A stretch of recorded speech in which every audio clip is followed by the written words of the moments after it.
Bismillahirrahmanirrahim. Assalamualaikum warahmatullahi wabarakatuh. Salam sejahtera. Bertemu lagi di channel Cikgu Mutasim RTU. Untuk hari ini kita masuk 2.1.6 membuat senarai bahan, peralatan dan bajet produk. Jom.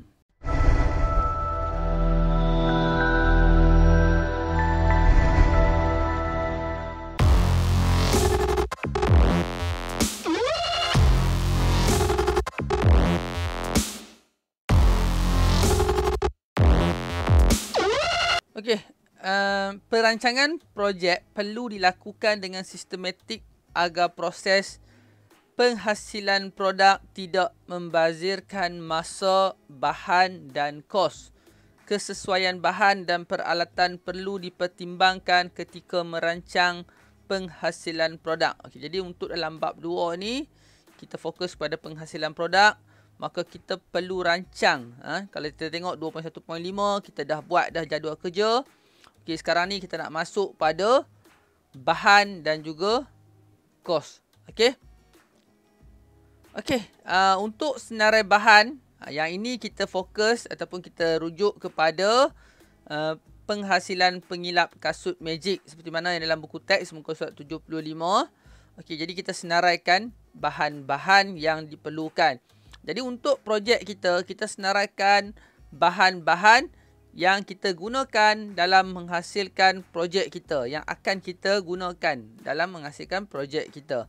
Jadi kalau kata kita beli barang tu di Shopee dan sebagainya, kita dapat list barang, kita senaraikan lah berapa barang-barang yang diperlukan untuk menghasilkan produk. Okey, ini nama dia senarai bahan. Okey, kemudian kita senaraikan pula peralatan. Okey, kat sini satu benda yang penting, beza antara bahan dan alatan. Kalau dalam peperiksaan, biasanya dalam soalan esei, okey, ada diminta senarai bahan ataupun peralatan, ataupun dalam bahagian B juga ada diminta nyatakan bahan ataupun peralatan. Ada murid yang tak dapat membezakan antara bahan dan peralatan. Okey, mudah saja bahan ni, kita tengok contoh tadi kita patah balik tengok. Okey, bahan-bahan yang digunakan, contoh kita kayu, MDF, okey, motor, Swiss, glue, toner kayu, pemegang bateri, wire, tu semua adalah bahan. Okey, beza peralatan. Okey, peralatan contoh kat sini mudah kita nampak lah. Contoh gergaji jig. Gergaji jig. Fungsi memotong papan lapis, papan dan MDF dengan ketebalan tertentu serta kepingan akrilik secara melengkung. Kalau ikutkan gergaji jig ni hanya untuk potong melengkung. Potong lurus kita tak guna gergaji jig sepatutnya lah. Cuma dalam ni kita boleh juga kita nak guna. Cuma yang spesifik dia adalah untuk memotong lengkung. Okey, dan kita tengok senarai-senarai ni sama juga untuk projek kita. Bab 2 ini kita pastikan kita senaraikan semua peralatan yang kita guna. Tak perlulah gambar. Cukup kita senaraikan apa peralatan-peralatan yang kita guna untuk menghasilkan produk kita. Kalau ada gunting, kita tambah gunting. Okey, kalau kita buat guna penukul, letak penukul. Okey, kalau ada guna plier, kita letak plier. Kita senaraikan dan nyatakan fungsi dia. Okey, nyatakan fungsi dia sekali. Contoh kat sini, yang ni adalah untuk pengilap kasut magic. Sama seperti dalam buku teks. Okey, contoh sini tengok, mesin gerudi, mesin pelelas ataupun sander. Okey, untuk bagi lincin meratakan bahan kayu, bahan kerja. Apek G, set memateri elektronik. Okey, solder.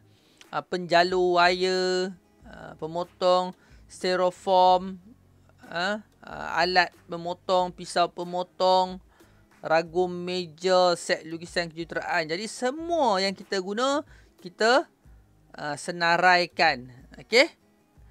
Okey, kemudian bajet pula. Bajet. Bajet ialah anggaran perbelanjaan yang diperlukan untuk memastikan projek yang dijalankan berjaya dan menguntungkan. Berdasarkan bajet, belanjawan projek dapat disediakan. Kos yang terlibat dalam bajet ialah kos bahan, kos upah, kos overhead. Okey. Kos bahan, kos upah, kos overhead. Yang ni kena ingat betul-betul. Ini adalah kita panggil sebagai kos pengeluaran. Okey. Dan dua kaedah yang boleh digunakan iaitu menggunakan kaedah unit dan juga konsep SMART. Okey, jom kita tengok. Okey, kaedah unit. Okey, kaedah unit adalah bajet yang dibuat berdasarkan kuantiti barang. Berapa jumlah barang atau perkhidmatan. Fokus kita untuk projek adalah barang lah. Okey, bajet disediakan berdasarkan bilangan unit pengguna. Berapa orang nak pakai. Contohnya, bilangan murid di sebuah sekolah, bilangan pelanggan di dalam sebuah kedai atau bilangan kerusi di dalam sebuah pawagam. Itu contoh, kita berdasarkan bilangan unit. Okey. Jadi contoh pengiraan dia bagi kat sini. Katakan kos makanan bagi seorang murid ialah RM5. Okey, jumlah murid di sebuah sekolah ialah seramai 1,000 orang. Jadi bajet makanan untuk 1,000 orang murid mengikut kaedah unit ialah RM5 darab dengan 1,000 orang iaitu RM5,000. Jadi ini paling simple lah. Cara untuk kita kira bajet. Okey, paling simple iaitu kaedah unit. Kaedah unit lebih mudah difahami dan pantas namun kurang tepat kerana tidak mengambil kira keseluruhan kos yang terlibat. Jadi dia ada juga masalah kat situ iaitu dia kita terlalu umum, tak jelas kita punya kos-kos yang lain. Okey. Jadi yang terbaik adalah kita gunakan konsep SMART. Jom kita tengok konsep SMART. Okey, apa dia konsep SMART? Okey, konsep SMART ni sebenarnya dalam bahasa Inggeris lah. Okey, S iaitu specific. Okey. M iaitu measurable, iaitu boleh diukur. A, attainable, boleh dicapai. R, realistic. Okey, realistic. Dan T, time bound, itu jangka masa yang ditetapkan. Jadi kita fokus kepada 5 ni, S, M, A, R, T. Dan yang paling penting sekali di sini adalah M. Okey, kita tengok satu-satu. Okey, yang pertama kita kena spesifik dulu. Apa tujuan produk kita, projek kita? Okey. Jadi kalau merujuk kepada contoh yang diberi dalam buku teks iaitu pengilap kasut magic, kita senaraikan apa tujuan dia? Mengilap dan membersihkan kasut. Sama juga dengan projek yang kita buat. Kita buat satu-satu. Ikut macam mana yang ada, contoh yang ada ni. Okey, apa tujuan projek kita? Berapa bilangan? Okey, bilangan ni kita tetapkanlah 100 lah paling mudah. Paling mudah 100 unit sebab mudah kita nak kira. Okey, tetapkan 100 unit. Kemudian sasaran. Siapa sasaran yang akan menggunakan projek atau produk yang kita hasilkan? Kita dah ada plan apa semua. Okey, siapa sasaran kita? Jadi kita dah tetapkan tujuan projek kita. Spesifik, S yang pertama. Okey. Kemudian M. Yang kedua, M iaitu measurable, boleh diukur. Ini yang saya sebut tadi kos pengeluaran iaitu kos bahan tambah kos upah tambah kos overhead. Okey. Apa dia kos upah? Kos upah itu adalah kita satu nilai ataupun duit yang kita bayar kepada orang yang melakukan kerja. Jadi kena ada bilangan pekerja. Contoh kat sini untuk siapkan tadi. Tengok balik kita punya S tadi 100 unit. Okey, berapa lama? Berapa orang pekerja? Okey, yang pertama, berapa bilangan pekerja? Contoh kat sini dia bagi 2 orang. Okey, berapa masa? 5 jam. Okey. Kadar upah sejam berapa? RM5. Berapa hari? Saya katakan sehari 5 jam, 10 hari untuk siapkan. Jadi, contoh di sini kos upah adalah RM500. Okey. Ini contoh untuk pengilap kasut magic. Tapi kita bolehlah andaikan juga kita punya perancangan kita untuk hasilkan produk kita 100 unit. Ingat 100 unit. Bukan kita buat ni untuk 1 unit.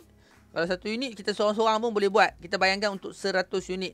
Berapa masa dia, berapa bilangan pekerja yang perlu dan berapa hari untuk siap. Okey. Kos upah. Yang kedua iaitu kos bahan. Bagi 100 unit. Jadi kita senarai bahan dah ada tadi. Okey, guna semula senarai bahan tadi. Kemudian kita darabkan dengan dapatkan kos unit dan juga kuantiti untuk 100 unit. Okey. Jadi kita list lah. Contoh kat situ dia letak kayu, kuantiti 100, 1 unit kayu RM3. Jadi jumlah RM300 dan kita jumlahkan, dapatlah RM1,780 untuk 100 unit. Bukan untuk seunit untuk 100 unit. Okey. Okey, kemudian kita terus kepada cost overhead. Apa dia cost overhead? Cost overhead ni contoh dia bil air, bil api dan ataupun sewa kedai pun kita kira sebagai cost overhead lah. Okey, jadi kat sini kalau kita tengok contoh ni mungkin tak ada apa-apa sewa, kita terus pada bil elektrik dan juga bil air. RM35 untuk 10 hari. Jadi akhirnya kita dapatlah jumlah modal kita iaitu kos bahan tambah kos upah tambah kos overhead RM2,315. Okey. Dan berapa untuk seunit? Kita bahagi pula dengan 100. Dapatlah RM23.15. Okey, itulah kos untuk seunit. RM23. Kos pengeluaran ataupun jumlah modal. Okey, jadi berapa pula kos jualan? Kos pengeluaran seunit produk tambah peratus keuntungan. Peratus keuntungan ni bergantung kepada kita. Kita nak tetapkan berapa? 50%, 150%, 200%, 100%, 30% terpulang kepada kita. Tapi macam kita belajar sebelum ni, nak tentukan harga, okey, yang terbaik adalah kita rujuk kepada pasaran semasa dan rujuk juga pada pesaing kita. Tapi kalau di sini kita tetapkan 100% keuntungan. Jadi berapa? Jumlah yang sama. RM23.15 tambah dengan RM23.15 dapatlah RM46.30. Jadi ini adalah kita punya kos jualan yang kita nak jual lah. Okey, selesai M. M ni panjang sikit Okey, yang lain semua pendek saja. Okey, A attainable iaitu boleh dicapai. Okey, kita pastikan keuntungan kita ada keuntungan iaitu keuntungan kita RM23.15 kalau kita pilih untuk 100%. Kalau kita nak pilih 150%, kita kena kira lah 200% ke terpulang lah. Dapatlah untung lebih lagi. Ataupun 50% ke kita nak untung terpulang pada kita. Kita tetapkan berdasarkan projek kita tu, berdasarkan harga produk semasa, berapa nilai yang sesuai, yang realistik. Okey. Okey, kita tengok pula yang seterusnya iaitu realistik. Gabungan bahan yang mudah diperolehi dengan kemahiran pereka bentuk membuktikan produk ini mampu direalisasikan menjadi produk sebenar. Okey, ini simple je lah. Kita kena tulis juga dalam kita punya folio nanti, dalam kita dokumentasi nanti, kita tulis juga realistik kita. Nak guna ayat yang sama pun tak ada masalah lah. Okey. Dan kemudian time bound iaitu jangka masa, produk dapat disiapkan dalam tempoh masa yang ditetapkan tanpa melebihi kos yang dianggarkan. Ini kita nyatakan sajalah. Okey, simple sahaja. SMART selesai. Dan itu sahaja untuk 2.1.6. Kita jumpa lagi untuk 2.1.7 pada video akan datang. Jangan lupa untuk tekan butang subscribe channel Cikgu Muhtasim RTU. Bye bye. Assalamualaikum.